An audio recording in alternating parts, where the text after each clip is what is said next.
Hi everybody, Eugene here with Darkroom Software. In this quick video, we're going to cover the basics of troubleshooting photo to phone. So let's jump right in my computer and get started.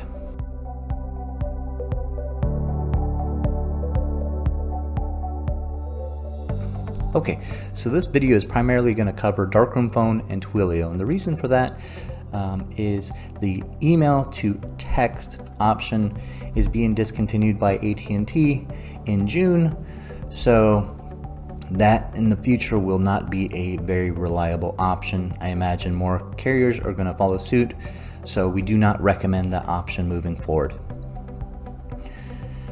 The first thing that we're going to want to check is our maintenance plan to make sure that it is current. If we go to application updates, you have your maintenance plan and the expiration date right here.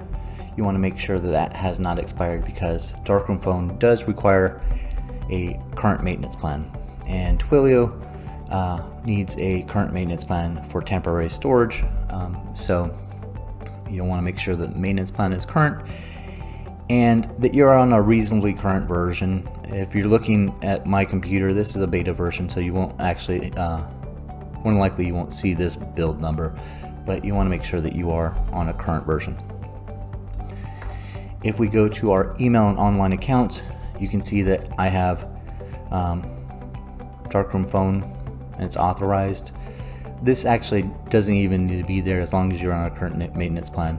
It's already pre-configured. So with Twilio, that's a third-party service. You would need to set up an account with Twilio and make sure that you have funds in your Twilio account.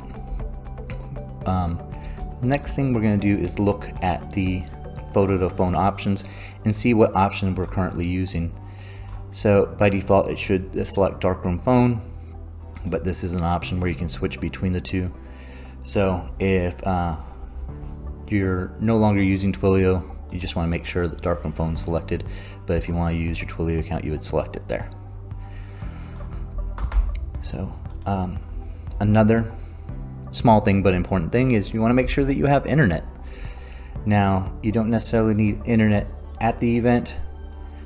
You can send them later, and we'll cover that in just a moment. But before the event, it's a good idea to test it, make sure everything's working properly before you send your booth out. So we'll go ahead and run through a session,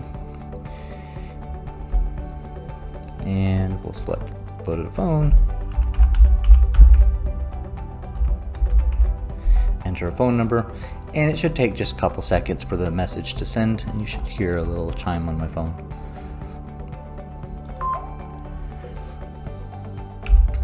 So if for some reason that message does not go through, one thing you might want to check is your Sessions tab, and you should see a phone icon in black. If it's black, it means that it's been sent.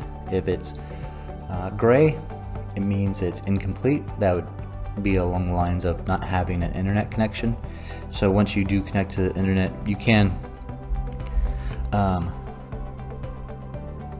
redo that output, and you would just check error, incomplete, and make sure that phone is checked here, and it will resend those phone messages. So black is good, gray incomplete, and red is error. If you're using a Twilio account and it's not sending, now would be a good time to check your message log in Twilio and see if there's any errors there, and make sure that there are funds. So and that would be through Twilio. But if you have a current maintenance plan and something's going on with your Twilio account, try switching to Darkroom Phone and it should be pre-configured. So this video is to go along with a troubleshooting guide that's available on the Help Center. So if you do troubleshooting as a keyword, it should pull up troubleshooting photo to phone. Hopefully you're not watching this at an event, but if you are, I hope that it helps and takes care of whatever issue you're running into. Thank you so much for watching, and I'll see you next time.